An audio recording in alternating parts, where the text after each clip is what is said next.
welcome or welcome back to my channel. If you are new here, welcome. My name is Sarah. I'm so glad that you're here. And if you're not new here and you watch many of my videos, then I'm so glad that you decided to stay and that you're watching many videos. Today I want to do a book chat on all the books that I read in the month of May. So grab a drink and get ready to listen to all of my book reviews for all the books in the month of May. We started off incredibly strong in May. So the very first book that I read was Jessa Hastings' The Great Undoing, which is the fourth book out of 5 so far in the Magnolia Parks universe, which is these books right here. So Jessa Hastings' The Great Undoing is the fourth book. The fifth book is the last Magnolia book, and from what we've heard from Jessa Hastings so far is that we will be getting 2 more Jessa Hastings books, and then that will be the end of the series. I'm guessing that will be the end of the series. So, which I'm really excited about because I've learned that I really love Daisy. So, obviously this book follows our main character, Jessa Hastings. And another really main character in this book is her brother, Julian Haites. You're kind of following these 2 main characters probably the most. I would say like these 2 are the 2 main characters of the story, and then there's lots of side characters that are close with both of them that you end up, following a lot and hearing a lot about. I would definitely say though that Daisy and Julian are the main 2 characters of this book, and I love Daisy and Julian so much. I actually love Julian a lot. I definitely think that he is one of the characters that really got me into this story, which is shocking. A lot of people love Magnolia and BJ, and so they're mainly here for their story, and I kind of had a hard time with their story until the very last book. So their story was just a little bit redundant and a little slow to me, but I loved Julian. Anytime Julian was a major part in the story, I just loved it, and I was very intrigued and very interested. He is a very interesting character, and so I'm really excited to get 2 more Daisy books, because we still don't know what is, even at the end of the series, we're not quite sure what is going on with Daisy and Julian. So I'm really glad to get 2 more books from their point of views. So I gave this book a 5-star, which was shocking to me. I did not expect to give it a 5-star. I did do a reading vlog of reading this book, and man, I really did not expect it. I read it joking, trying to find 5 stars jokingly, because Destiny said something about that Jessa Hastings' The Great Undoing broke her in a way that no other book has, or something like that, and I was like, okay, she's being dramatic. I am gonna read this just to see if I feel that way. And then I don't feel like it broke me in a way that no other book has, but I definitely did feel like it was the best Magnolia Parks universe book that I'd read so far. It was definitely the best, and it was the book that really got me connected and into the characters. I didn't want to put it down, and when it was done, I literally read it in 24 hours, and when it was done, I was like, okay, I think I need the next one right now.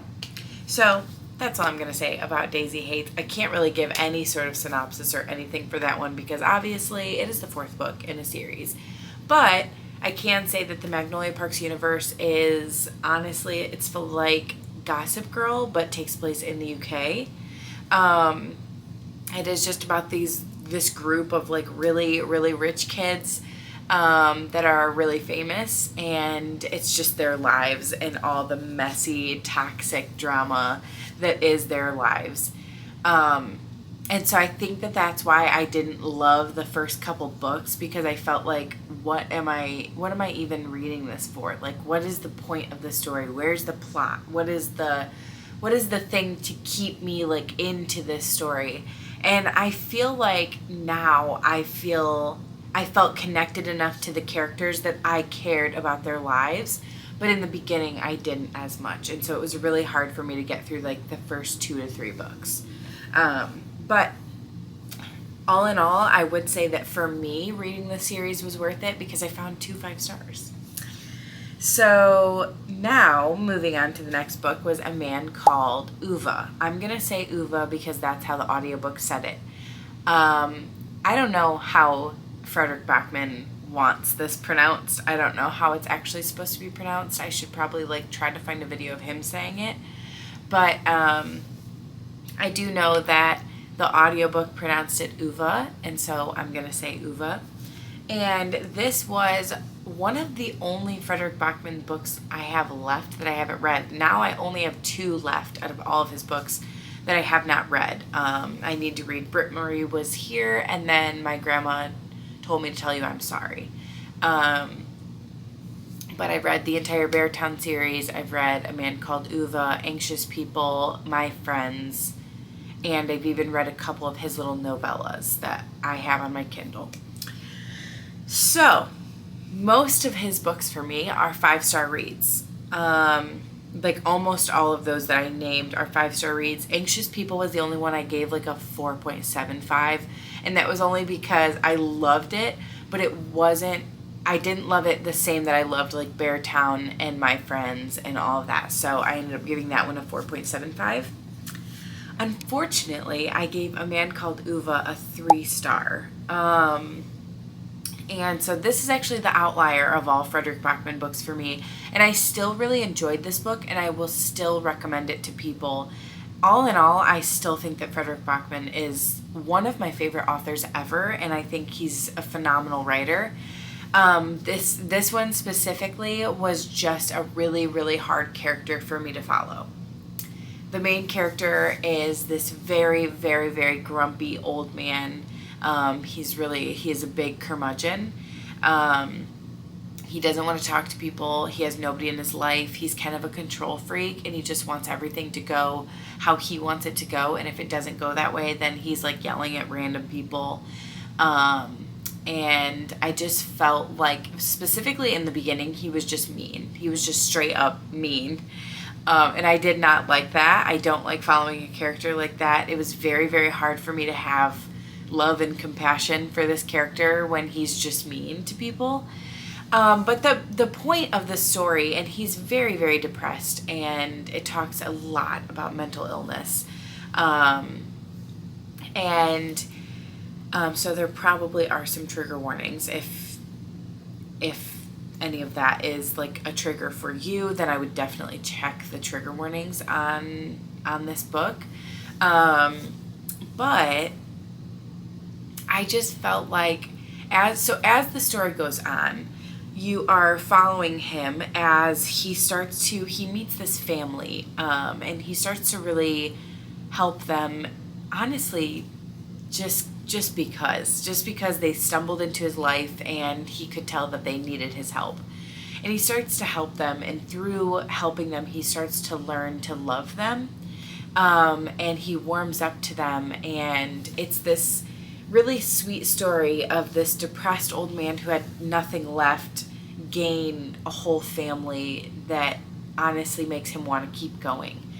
And that about the story, I really liked. I liked that part. The part that was really hard for me was that I felt like even though he started to love this family, I don't know, like he was opening up, he was warming, it was like the Grinch who stole Christmas. It's like his heart grew 3 sizes. But I even felt like even still to the end of the book, like he was still kind of mean and cranky and crabby. And like more than I would have probably liked him to be. And that might just be a me thing. Like I think that is just I just don't love reading from that character's point of view. I just didn't enjoy it that much. And I was really wanting the book to end, honestly. I was like, I know there's many times that I was like halfway through the book that I struggled to pick it back up. Like I didn't have the interest to keep reading. And then by the end of the book, I was really glad that it had finished and I had finished it. But I liked it. I love his writing. So like that is the best part to me is his writing. There's just lines that are just so poetic, and there's just, man, the way he writes something like can just be so simple, but not all at the same time. And I just love that. But it was definitely my least favorite book of his. And so I will still recommend it to some people, but it's definitely not going to be the book that I recommend of all his books. Like when somebody says, what Frederick Bachman book should I read? Honestly, nowadays it's probably going to be My Friends. It might be Beartown. It might even be Anxious People. Anxious People was really, really fun, but it's definitely not going to be A Man Called Ove. So moving on from that, I felt myself slipping into a little bit of a reading slump, and so there was a new book that had come out that I was very, very excited for, and I was going to save for the summer. And I didn't end up saving it for the summer because I wanted that sweet, sweet golden summery book. And that was One Golden Summer by Carly Fortune. I don't know why her name like was drawing a blank in my head, but One Golden Summer by Carly Fortune. This is technically a sequel to what is it called? Oh, Every Summer After by Carly Fortune. She has Every Summer After, Meet Me at the Lake, This Summer Will Be Different, and One Golden Summer. One Golden Summer takes place after and follows characters that were in Every Summer After. Meet Me at the Lake, and I guess I can just show you guys these books. Okay, so here is One Golden Summer. This is the new one. This is the first book in this little like duology. Like these characters, you're following two main characters here, and there's some side characters in this story that appear in this story. And the main characters from this do show up in this one. And it does take place after, like years after this first book. So I would definitely say you need to read these two in order. Like do not pick up One Golden Summer without reading Every Summer After, or else you'll be spoiled about everything that happens in this one. And I just feel like it's going to be way more fun to read them in the proper order. Then we have these two. Meet Me at the Lake and This Summer Will Be Different are they're just two complete standalones. They are not interconnected at all. They're not even connected with this little duology at all.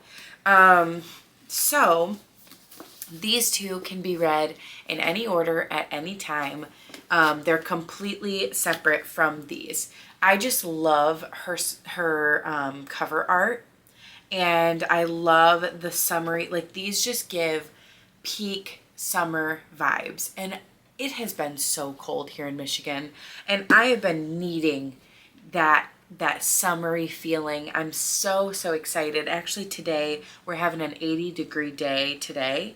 Yeah, it's 71 now, but it will be a high of 87 degrees today. I am very, very excited for that, and I'm definitely going to go spend some time outside today. But with that being said, I've really, really been wanting and needing a good summery book. May and June and July are my 3 favorite months for the summer reads. Obviously, August is also a great month for summer reads. I like to stretch out my summer reads as much as I possibly can because, to be honest with you, these types of books are one of my favorite books ever. Like, I love those lake house summery, like this is why I love Emily Henry. She writes all these like really good just summer reads, these beach reads. Like they are the best. They are some of my favorite books I've ever read. And so with that being said, because I was feeling myself slip into a reading slump and it was cold outside and I really, really wanted that good summer feeling, I picked up One Golden Summer. And as you guys can see, I did happen to get a signed autographed copy of One Golden Summer, which I love so much because this was probably one of my favorite books by Carly Fortune so far. So I love that so much. So here's my rating for One Golden Summer. I ended up giving this book a 4-star. All of her books in general, I don't think I've given any of them so far a 5-star, because when I think of a 5-star romance, my mind immediately goes to Emily Henry, Abby Jimenez. There's honestly so many. We've got Sarah Adams. Even Lynn Painter, I consider 5-star romances. I gotta look up here at all my favorites. Even Hannah Bonham Young has become one that I really, really love. Those are 5-star romance authors to me. And hers come so, so close, but they aren't quite there. Like, they're not quite at the same level as how I love Emily Henry's characters. Or even like the Part of Your World series. That is like one of my favorite romance series ever. And they just don't quite reach that level, but they are really, really good. And I enjoy pretty much every one of them so far. I've really, really loved and enjoyed. So this one got a 4-star. This follows 2 main characters that, as I said, one of them is a side character in this story. So this story follows, Persephone and Sam. I forgot that her name was Persephone. I haven't read this since this book came out, so it's been quite a while, many, many years. I actually thought after I read One Golden Summer, I was like, maybe I should go back and reread Persephone and Sam's story because it was really fun. This came out in 2022. And I pretty much read them like as they came out. I really, really enjoyed these books. So this one follows Persephone and Sam. And then this one follows Charlie Florrick, which is Sam's brother.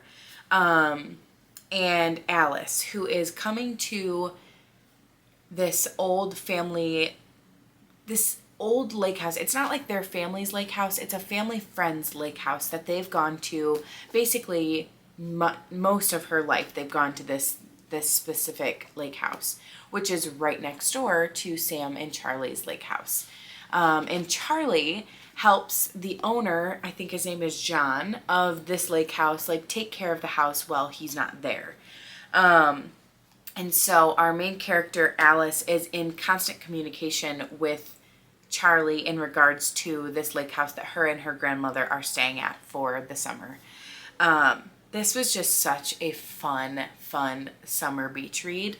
I will say that her books, for me, are just a tiny bit too spicy for my liking. But I will say it's also easily skippable. If you don't love spice, then it's easy to just kind of skim over or skip right past. The story to me is worth it. The story is very, very worth it. I love the beach feeling, the summer feeling of these books. I really, really enjoy it. So 4 stars for One Golden Summer. Definitely recommend picking up the series if you haven't already. And if you have read this first one and you didn't know that there was a second book, definitely go check out One Golden Summer, because I think I liked this one a little bit better than Every Summer After.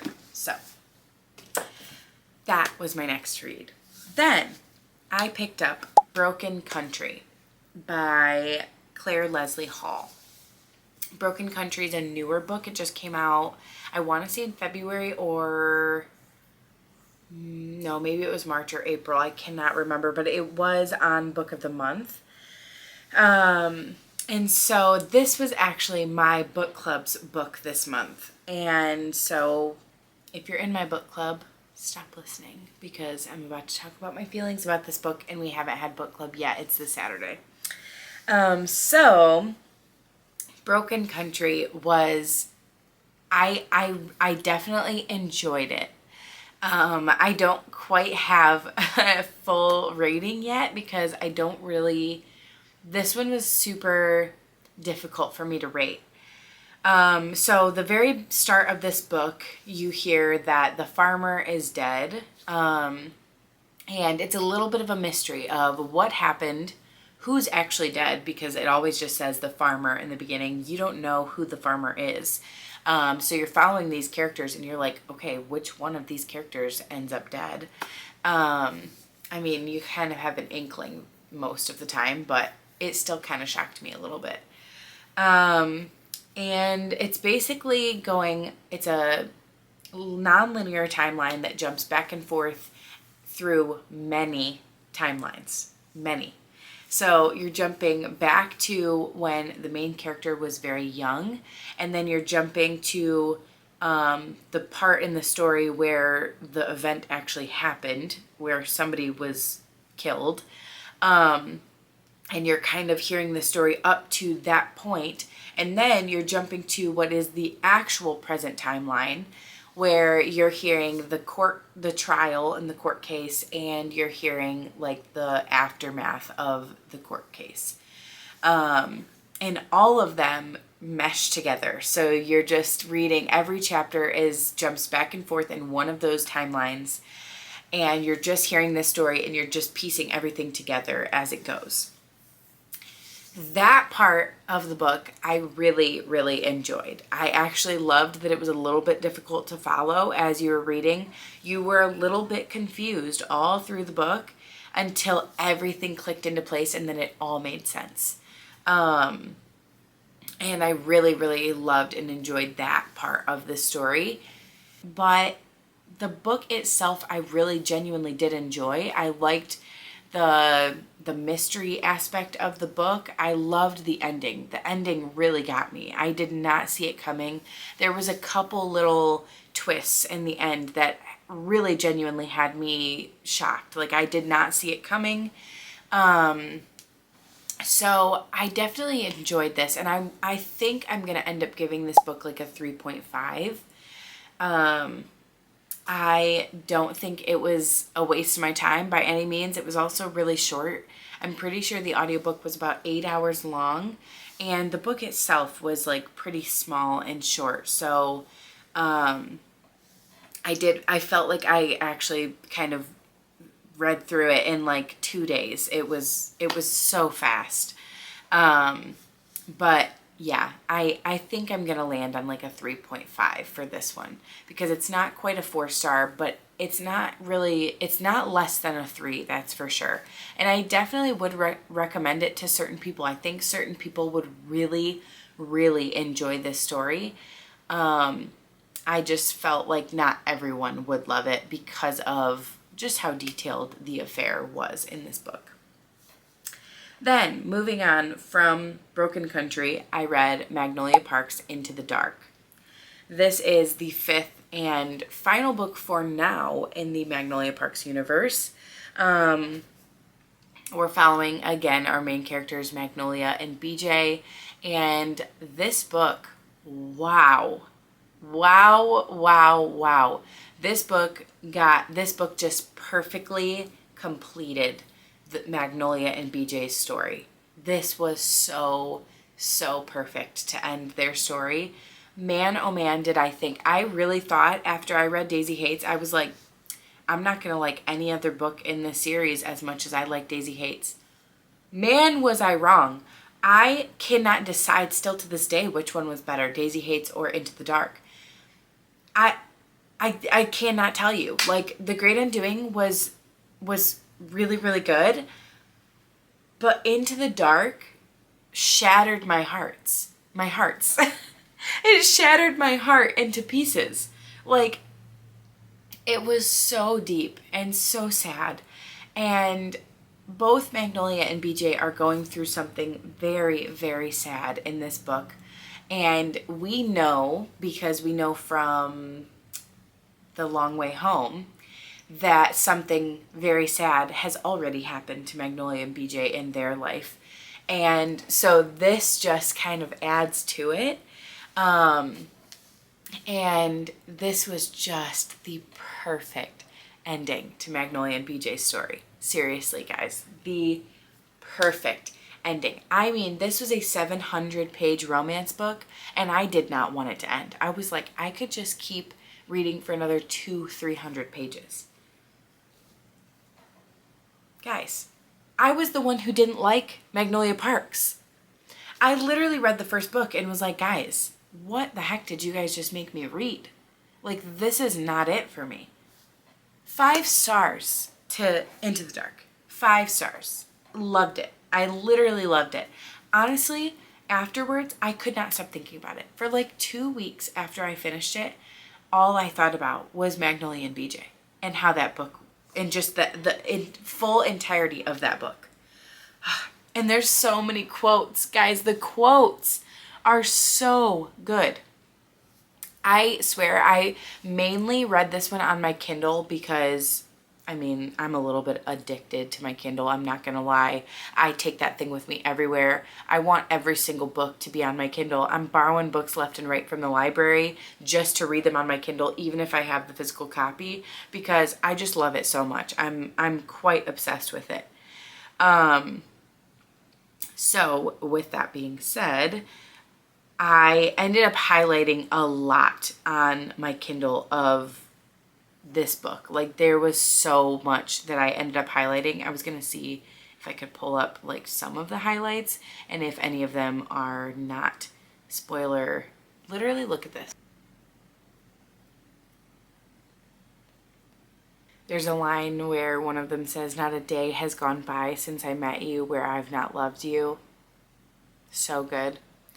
How many loves does one get in a lifetime is just like a really big theme in this, because one of the really big things that I feel like Magnolia learned in this book specifically was that there's so many different types of love. Not every love is romantic love. There's like motherly love, there's sibling love, there's just general like relationship love. Like, you can love somebody and not be in love with them, you know? And I feel like that was one of the really big things that Magnolia learned in this story, was that not every love is going to be a romantic love, and it's okay to love those people. And she's just dealing with losing a love and gaining a love and loving somebody more than you've ever loved anybody else in your life, but also being so devastated over losing another love and just all of that. And man, was this book so good. So good. I loved this one. I loved that there was lots of therapy representation in this book, which made this book so much better for me, because man, are these two toxic. They're so toxic. This whole series is like just very, very toxic up until pretty much The Great Undoing is where they all get a lot less toxic and they kind of grow out of that. And I feel like this book, you see BJ getting therapy, you see him trying to get Magnolia to get therapy.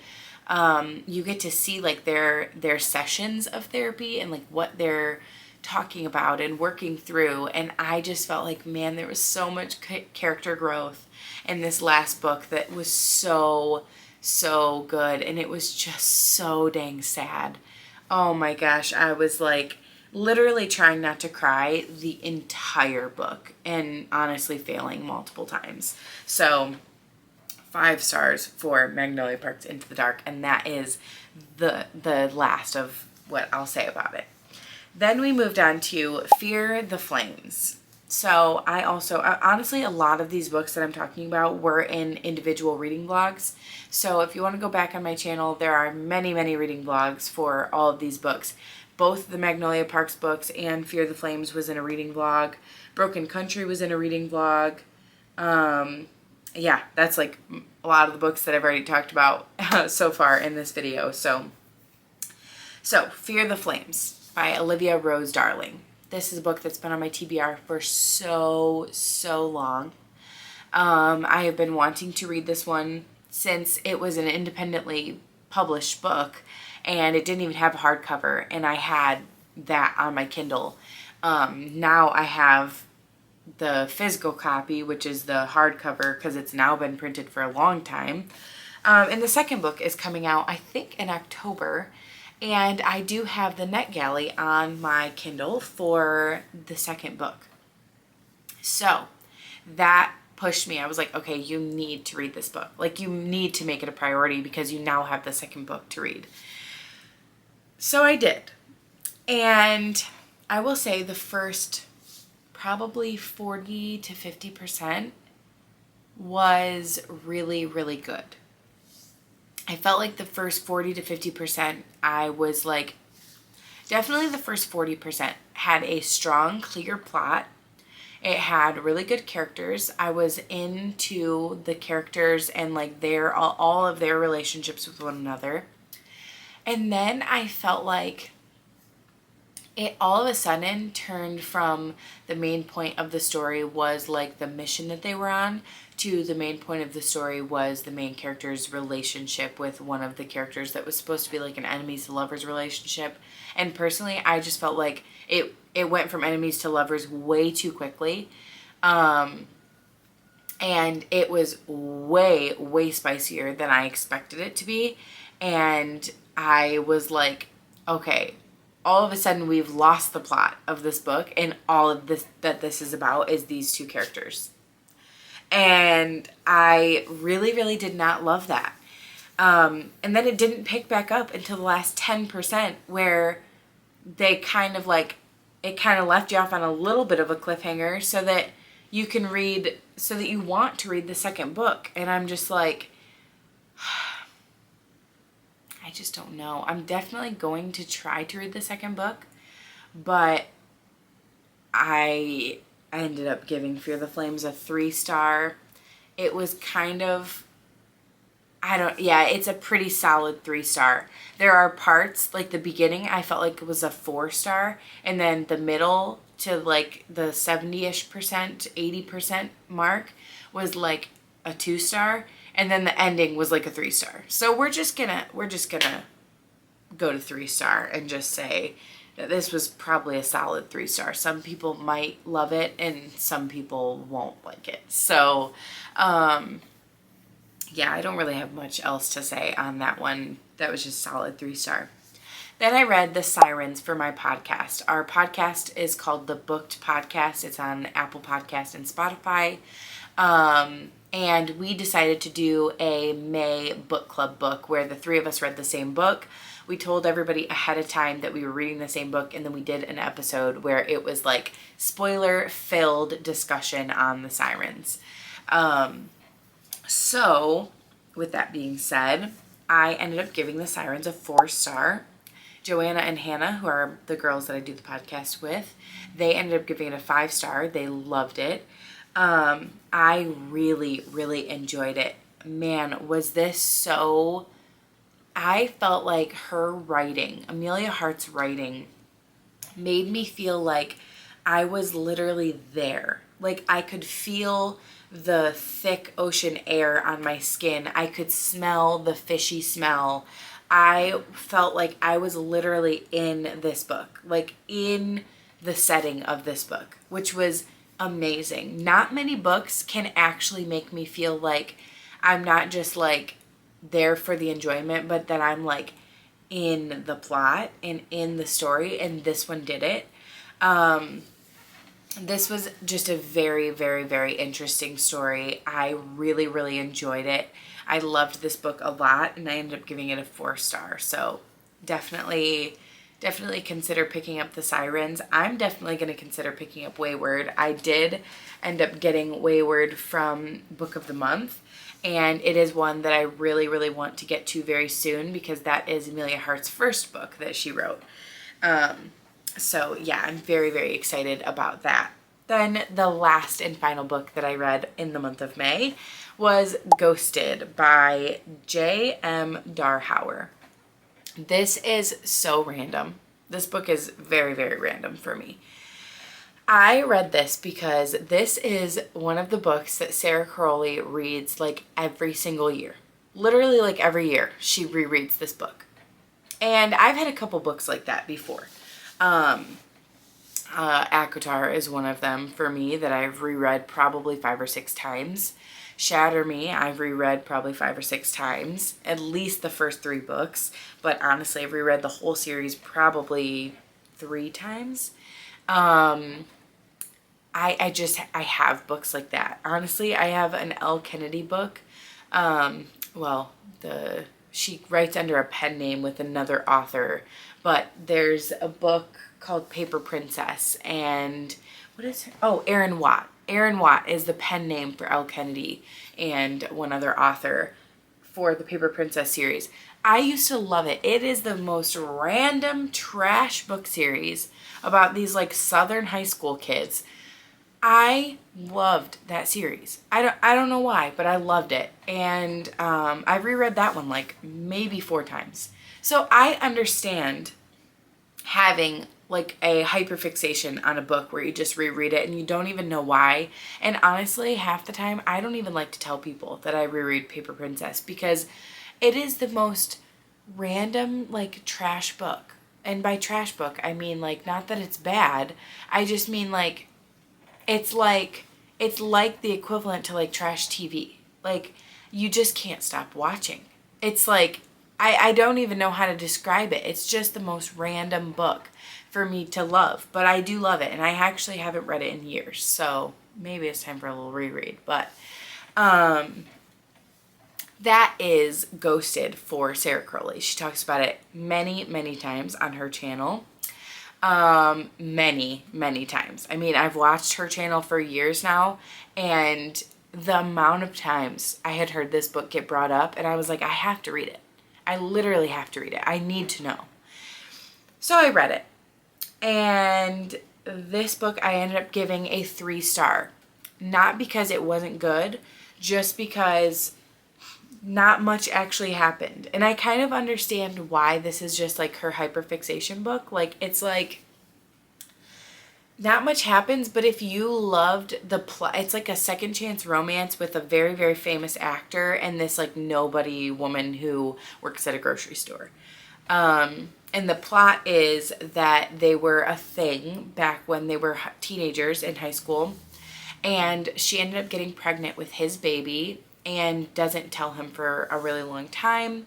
Not like, I mean, she just doesn't tell him all through the pregnancy. And then basically he is never around for the whole first 7 years of his daughter's life. And he's all of a sudden back in town filming a very, very, very famous movie. And she's trying to like avoid him and figure out like, should she introduce her daughter to her daughter's dad? Is he even interested in meeting his daughter? All that kind of stuff. And so I felt like there wasn't really a very strong plot. The plot is just the characters' relationship. And there wasn't even a very strong thing keeping them apart. It was kind of just stubbornness that keeps them apart. So I don't know. That's why I was like, it definitely wasn't like 4 or 5 stars for me, but it was enjoyable. I would definitely say that it was very enjoyable. I liked reading it. I don't regret reading it. I would even recommend it to certain people, but it wasn't like one of my favorite books ever. Like, it's definitely not going to be one of those books where I'm like, oh my gosh, you have to read Ghosted. It's not going to be like front-faced on my bookshelves. Like, it's just not going to be one of those books, but I don't regret reading it. I thought it was really enjoyable, and yeah, I liked it. It was a good book to end off the month of May with. So with that being said, thank you guys so much for coming and watching this video and just listening to me rant about all the books that I read this month. And I'm so glad that you guys clicked on this video. I hope that this was helpful. I hope that you found some really good books to read through this video, and I will definitely see you guys in the next video, and bye.